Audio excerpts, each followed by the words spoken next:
오늘 우리에게 주신 하나님의 말씀 시편 75편의 말씀입니다. 시편 75편의 말씀입니다.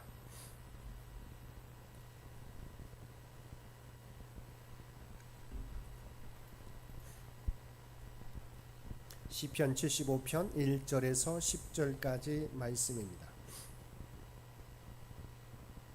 우리 주신 말씀 시편 75편 1절에서 10절까지 우리 한 절씩 교독합니다. 하나님이여, 우리가 주께 감사하고 감사함은 주의 이름이 가까움이라 사람들이 주의 기이한 일들을 전파하나이다.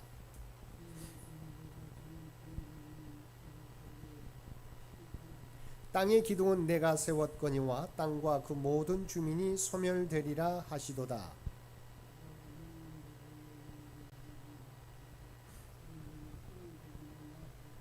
너희 뿔을 높이 들지 말며 교만한 목으로 말하지 말지어다.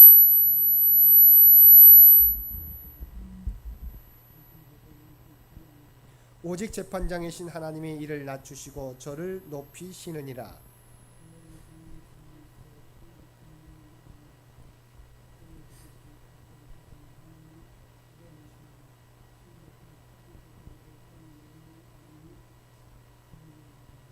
나는 야곱의 하나님을 영원히 선포하며 찬양하며 또 악인들의 뿔을 다 베고 의인의 뿔은 높이 들리로다. 아멘. 오늘도 말씀과 기도로 수요일 하루를 시작하는 모든 성도들 가운데 하나님의 놀라운 은혜가 언제나 함께하여 주시기를 주님의 이름으로 간절히 축원드립니다. 오늘 통독할 말씀은 시편 75편에서 78편까지 말씀입니다. 그리고 오늘 살펴볼 말씀은 시편 75편의 말씀입니다. 시편 75편은 하나님의 공의로운 심판을 소망하는 가운데 교만한 악인의 궁극적 멸망과 겸손한 의인의 궁극적 승리에 대하여 노래하고 있습니다.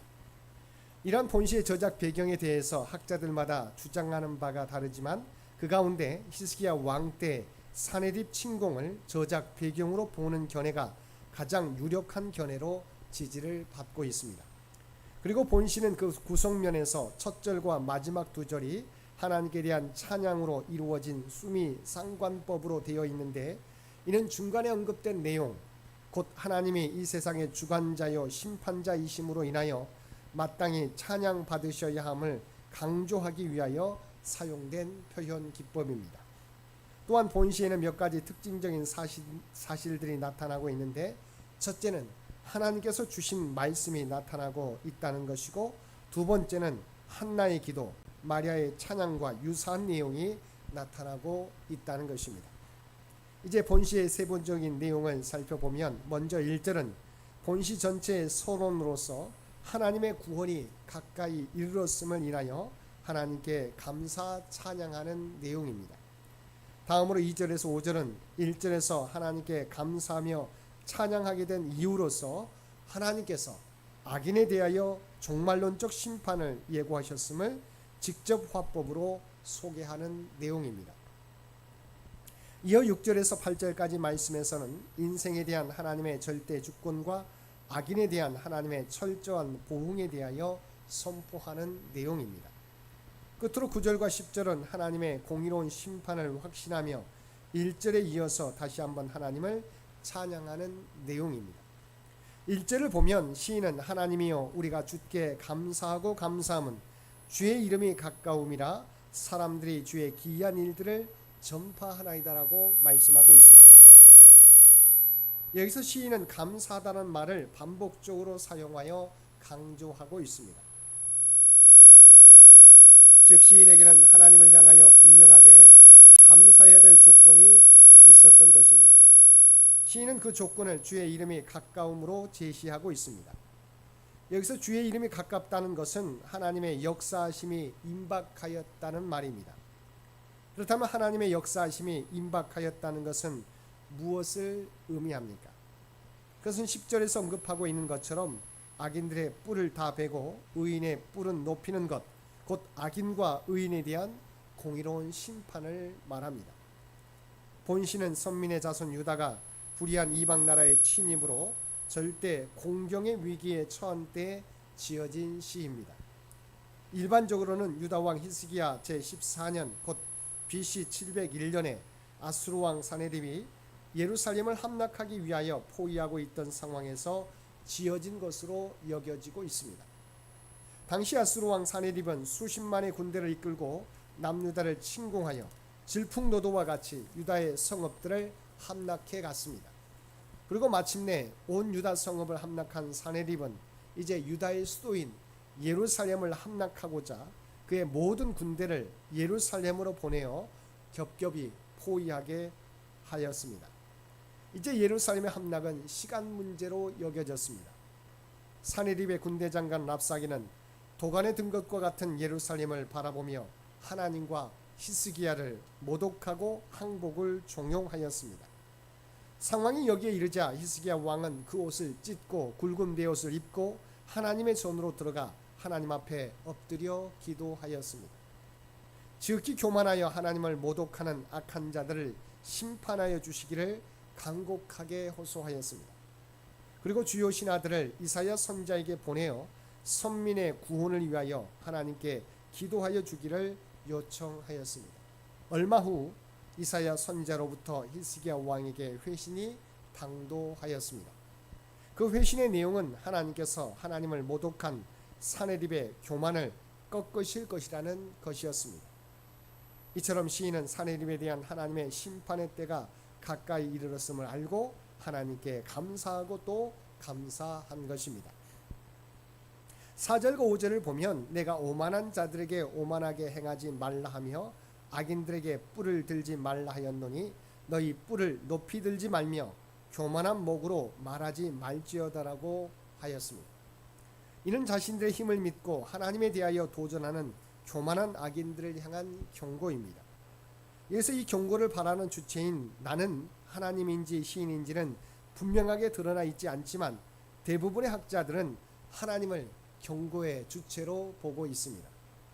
한편 여기서 뿔이란 뿔 달린 짐승이 자신의 머리를 들고 힘을 과시하며 자랑스럽게 다니는 모습을 연상케 하는 것으로 힘, 능력, 권위, 자부심 등을 상징합니다.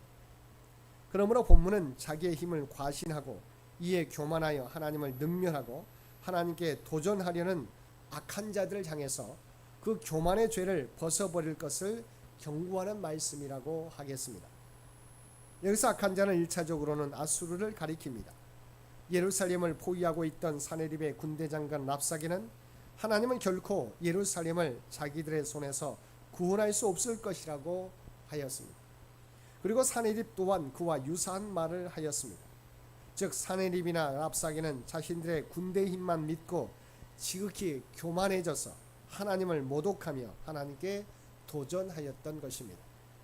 참으로 사네립과 랍사게는 자신의 목을 곧게 세우고 뿔을 높이 들며 교만함의 극치를 보였습니다. 그들의 뿔은 마치 하늘이라도 찌를 듯했습니다. 이에 하나님은 하나님께 도전하는 그들을 향하여 경고하심으로 그들에 대한 심판이 임박하였음을 드러내 주신 것입니다. 참으로 하나님 앞에서의 교만은 그 자체만으로도 하나님의 심판을 피할 수 없는 중대한 범죄입니다. 아무리 높고 고귀한 위치에 놓여 있다 할지라도 마음속에 교만이 싹트고 그 교만의 뿔을 높이 들어 교만한 목으로 말하기 시작한다면 그의 미래는 결코 밝을 수 없습니다. 중세 유럽의 대표적인 신학자 토마스 아퀴나스는 교만은 모든 죄악의 어머니다라고 말한 적이 있습니다. 다시 말하면 교만은 우리로 하나님을 떠나게 하고 하나님께 죄를 짓게 하는 모든 죄악의 뿌리라는 말입니다. 그렇게 성경 또한 교만은 패망의 선봉이요 거만한 마음은 넘어짐의 앞잡이니라고 말씀하고 있습니다. 사랑하는 성도 여러분, 우리는 세상에서 사단과 악인들의 공격으로 인해서 절체절명의 위기 상황에 놓일 수 있습니다. 그러나 하나님의 정한 기약이 이르면 공의로우신 재판장이신 하나님은 의인과 악인을 심판하여 악인의 뿔은 다 베고 의인의 뿔은 높여 주실 것입니다. 그러므로 저와 여러분은 인생의 절대 주권자이신 하나님, 우리 인생을 높이기도 하고 낮추기도 하시는 하나님이 우리의 하나님이심을 믿고 어떤 상황을 만날지라도 시편 기자와 같이 하나님을 찬양하며 살아가시는 모든 성도들 되시기를 주님의 이름으로 간절히 축원드립니다. 함께 기도드리겠습니다. 사랑과 은혜가 충만하신 아버지 하나님, 하나님의 이 역사의 주관자이심을 믿습니다. 또한 하나님의 백성들에게 필요한 모든 것을 공급해 주시는 분은 하나님이심을 믿고 교만하지 않고 언제나 겸손하게 우리 주님께서 맡겨주신 귀한 사명을 감당하며 살아가는 우리 모두가 되게 하여 주옵소서. 오늘도 이 나라와 이 민족을 기억하여 주시고 오직 하나님의 뜻 가운데 통치하여 주시기를 원합니다. 폭우로 말미암아 아버지 하나님 피해를 입지 않도록 우리 주님께서 눈동자와 같이 지키시고 보호하여 주시옵소서.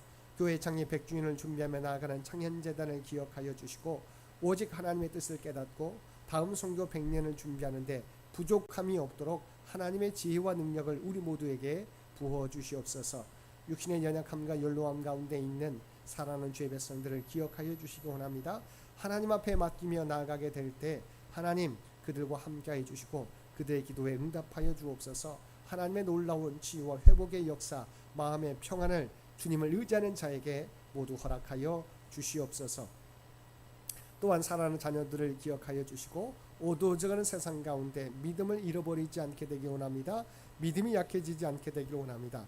그들에게 하나님의 꿈과 비전을 허락하여 주시고 하나님의 지혜와 능력으로 자신의 미래를 준비해 가게 될 때 오직 하나님의 영광을 드러내는 귀한 믿음의 자녀손들 되게 하여 주시옵소서. 고 김영신 권사님의 장례 예배를 무사히 마칠 수 있도록 은혜 베풀어 주신 것 진심으로 감사합니다.